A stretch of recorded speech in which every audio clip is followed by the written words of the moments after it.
I can't remember how it started. Don't ask me.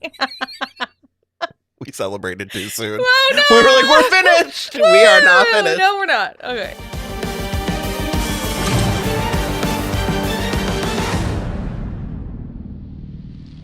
Hello, everybody. I'm Will. And I'm Kristen. This is So I'm Watching Teen Wolf, Season 5, Episode 9. Lies of Omission. Yes, things are coming to a head. Oh, yes. And all the supermoon stuff. That's how it started, though, is Scott was doing one of his patented voiceovers, and we can't tell who he's talking to. We know he's in the vet's office, so at first you think it's Deaton and he's back, but then he's like, Deaton's not here and I can't get... And then he's talking to Theo, and he's spilling all his fucking secrets to fucking Theo. Sorry, was that within the first minute? You can bleep me out. Will's gone. I feel like we do this. Like, the penultimate episode, there's always, like, a Scott or Stiles voiceover. Yeah. Where he's, like, very, like, theatrically, like, laying out the thesis of the season. He even says the title of the episode in it. Mm-hmm. I don't know if anyone's really lying about things. Maybe it's more like lies of omission. He said it! He said it! This one is good. I was enjoying watching it. There is the frustrating things, like Theo is in it. Mm-hmm. Okay, the whiny bitch baby eyes he makes, and the like half crying but not when like he's talking to just making his eyes the well. sheriff. Donovan said that he wanted to kill Stiles in front of you. What'd you tell him? Nothing. He came at me. I tried to fight him. Why are you off, telling but different all I lies could to think different people? Why do you tell such lies? I climbed up the scaffolding, but he started to drag me down. Then these support beams, they Fucking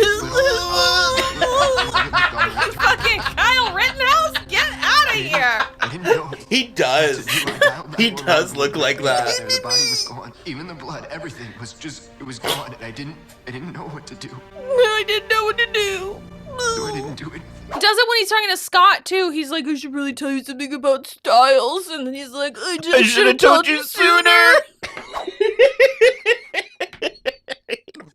Such a chump. PJ and Squee. That is exactly. It's disgusting. That's exactly And what then it when was. he's talking to the sheriff, he's like, I killed him. So, and that's the thing, too. That's the thing that drives me nuts is, like, he's actually been, like, pretty careful up to now, but then in this episode, he told different stories. He told two different people different versions of what happened with Donovan, both of which are pretty easily disproved. The one he tells Scott is that he saw Stiles beat Donovan to death unprovoked with his wrench, which, by the way, did not have enough blood on it to have made his brain skull cave into an unrecognizable like form or whatever. But that's also like Lydia and Parrish are looking for the Nematon so that they can find all the bodies. Specifically for that reason. If they find Donovan with his head fully intact, I feel like it's gonna be, it's such easily disproved things. It's one of those things where it's like, I mean, sure, it hangs together in the sense that we watched Scott. In the sense that those words formed a sentence. No, not his lie. I mean, like the story arc, sure. And that we watch Scott be all like preachy about how we don't kill anybody and they're innocent and all that, which again is true. However, not true of Donovan. It's also not. And we know like Tracy was innocent and Corey's innocent. Well, Tracy was not innocent when she died because she had killed a bunch of people. Sure. Did Donovan's rage come from being a Chimera? That I don't know, but he did go off half-cocked when he like went to that crime scene. Donovan's been acting differently than the other Chimeras. So I'm gonna I can't remember. I thought that we got that story from Sheriff Stilinski's perspective at one point. And I mean, I guess it could be in episode 10, but I feel like it would have already happened. Yeah. Where I feel like he told somebody. Oh, he did. He told, yeah. No, but it's like, I feel like we found out that, of course, there was more to it than Donovan being like, when your little bitch baby dad, like. Yeah, it was because he like. Did I just not absorb the. Well, maybe. There wasn't that much more to it, but he basically was, I think he was telling it to Parrish or somebody. Or Melissa. But he was like, basically what happened is that like, when he found out about his dad, he came to the crime scene half cocked, like on his motorcycle. He was getting surgery at so he got in an accident at the same time his dad got shot. So that's what it was. But if because he was so angry about it, he was like going crazy on his motorcycle. I don't know. Donovan attacked Stiles, chased him. Yeah. Like multiple locations and said he was going to eat him. And he fell. Like, I mean, Stiles hit him and pushed him, and he unhooked the scaffolding. So it's like he died as a result of Stiles' actions. But irregardless of all of that, it was self-defense. And I don't know, if somebody was climbing up a scaffolding behind me saying, I'm going to eat your legs, at least, I would also rip the scaffolding out from them. I don't know if we said it in our episode. He was going to eat his dick. He was. He looked right into the camera and not said in a fun way, either. Plus, he kept sprouting mouths all over. I hated that they moved. Yeah. It was like the Spots guy in the Spider-Verse, the second Spider-Verse movie. I don't know. It just like, it feels... And this is what I mean, where I was like, I mean, they have technically shown their work, but it feels out of character for Scott. Yeah. They did fight, and... It was just exactly what you'd expect, where Stiles was like... Scott?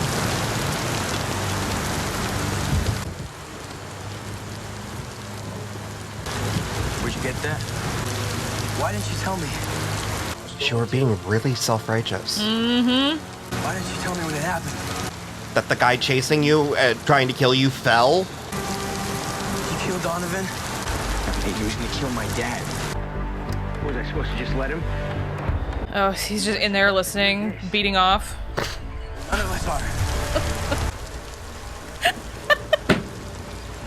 The face you made. There's always a choice. Yeah, well, I can't do what you can, Scott.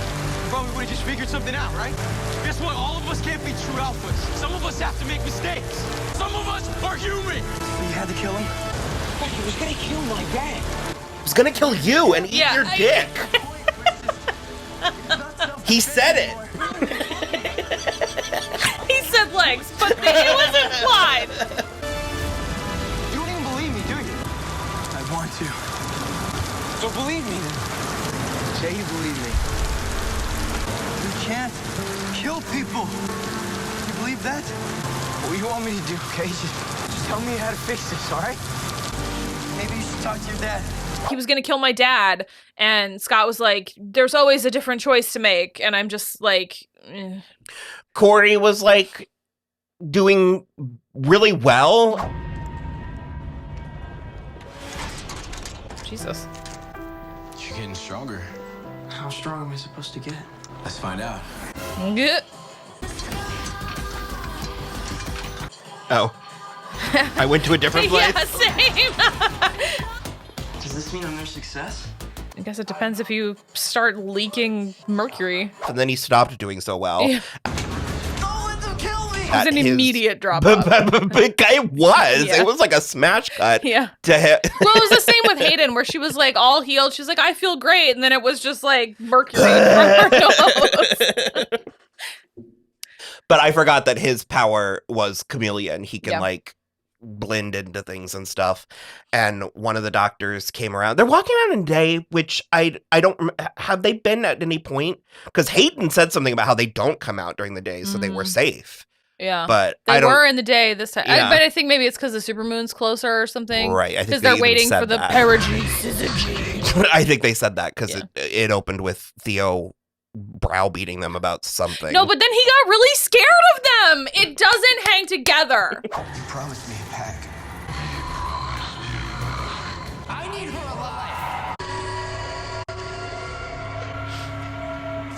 alive. Now you're scared of them?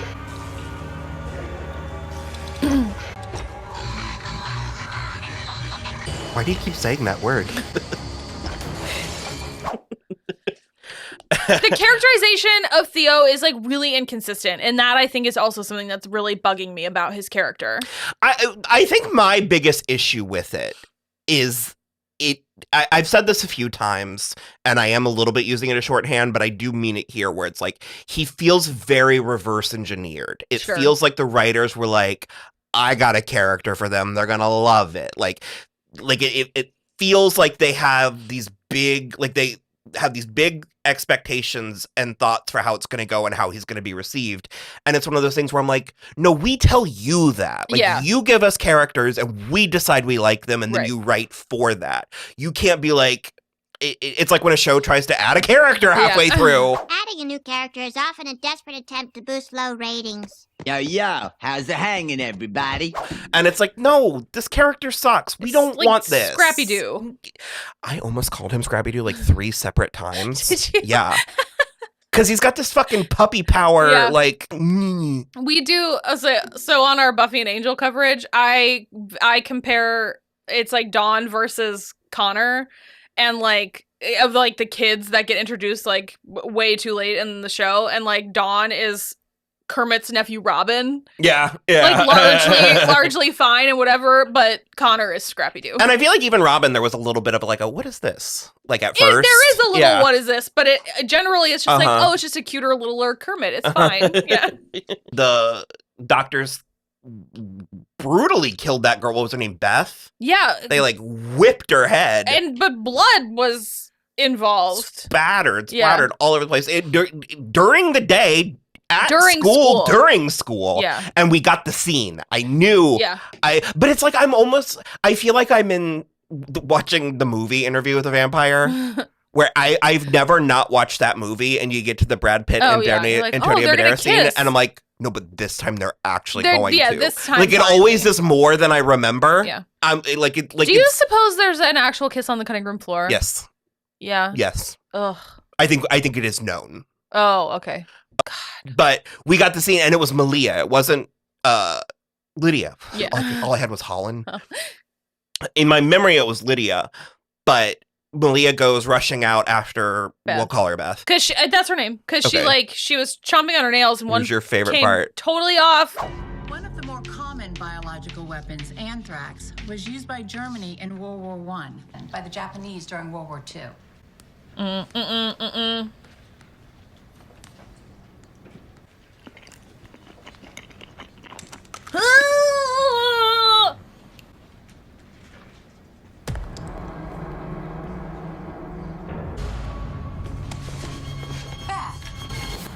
Malia, she needs help. Not from you. You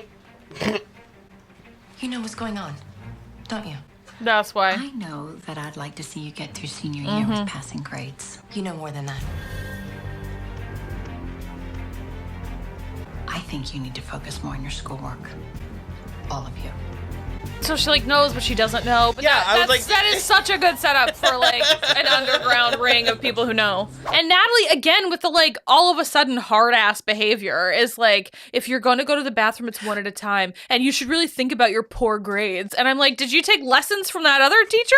No, I agree, but I think I like it better from Natalie. And again, I think the implications of the scene are outstanding. Yeah. To my memory, I don't think anything comes of it. No, it doesn't. And that's unforgivable. I did love the whole scene, because I like when Malia's like, she needs help, and Natalie is very standing in her power and is like, not from you. And so Malia flashes her eyes and is like, you know what weird the eyes flash, because I feel like there's a scene later where one of them is talking to her and they're like, you saw it, and she's like, I don't know what I saw. Yeah. And it's just like weak shit. Yeah. Like I really wish that there was something else happening with Natalie's character. And yes, I'm well aware that I'm saying that in coverage of a season where my biggest complaint has been there's too many things happening with too many characters.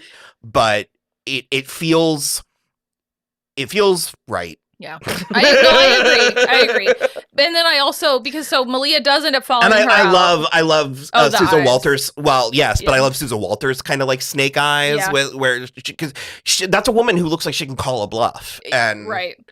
So anyway, yeah, she does follow her out to the hallway, and she gets hucked across the room, which happens like a billion times in this episode. Face first into the lockers. Really hard. And so she sees the doctors kill Beth, and so when is it Stiles comes out?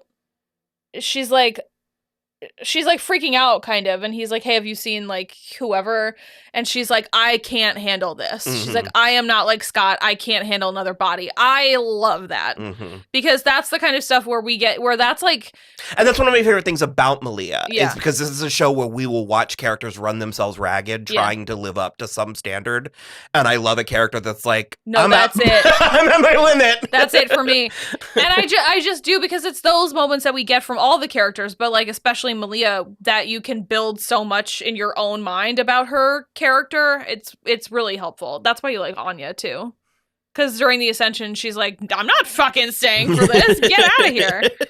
I don't remember if I actually said this, but one of the doctors ran Corey through. As I recall, I think he's still on the show. I don't know if that's a spoiler or not. That's how we do things around here. So yeah. Because he seemed pretty dead. He really did, but I think he's on the show. I think I remember him being all the way through the series finale. Okay. I would be delighted. Yeah, we've had miraculous recoveries on this show. Yeah, that's true. It had to have been the supermoon why they're walking around during the day. Yeah, I think they said it has that, to be. and we just kind of glazed over it a little bit. What? That doesn't sound like us. We're not particularly good at this. We are good but at we this. have fun. Yeah. And then we got a lot of fun Lydia and Parish stuff. I just love watching them have chemistry together. Yeah. He's like, well, it starts out with her and Stiles walking around the woods trying to find the Nematon again. They can't really do it. And so Stiles is like, we can't tell him though. And she's like, why? This is ridiculous. And so they're walking in circles. They've marked the same tree at least twice. And she literally does that. It's always better when they know. When you tell. And so she goes, and then she goes back out to the woods with Parrish. And Anything look familiar? I'm trying, but it all looks like woods to me. Maybe you're thinking about it too much. Maybe it's something you need to feel. How do I do that? let's kiss. What was that for? To get you to stop thinking.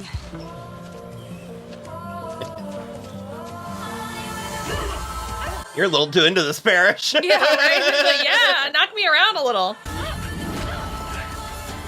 Oh. Oh, Aurora?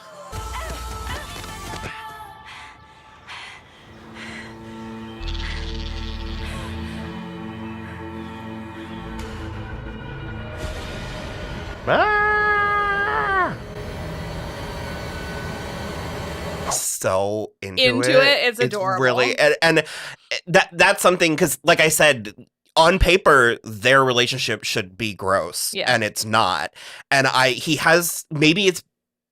we're literally introduced with him talking about how he looks young and his boyish good looks, and he is very boyish, but it's like, it's something that Teen Wolf as a whole has, where it's like, I like how it captures male sexuality in a not gross way, like a not predatory or like aggressive way. And I don't know, because like I said, he's just like, he's really into it, and it kind of works. Mm-hmm. And they get to the Nematon. I had forgotten that the bodies are just there. Yeah. Which, magic, I'll allow it, because I was like, that would be chaos. Yeah. The wildlife would be. Yeah, but I think because of the magic, it's not doing anything. He says that he's like piling bodies on top of bodies, and there are hundreds. In one of the visions there are. Yeah. I can remember it. Yeah. I don't think we've seen it yet. Oh, okay.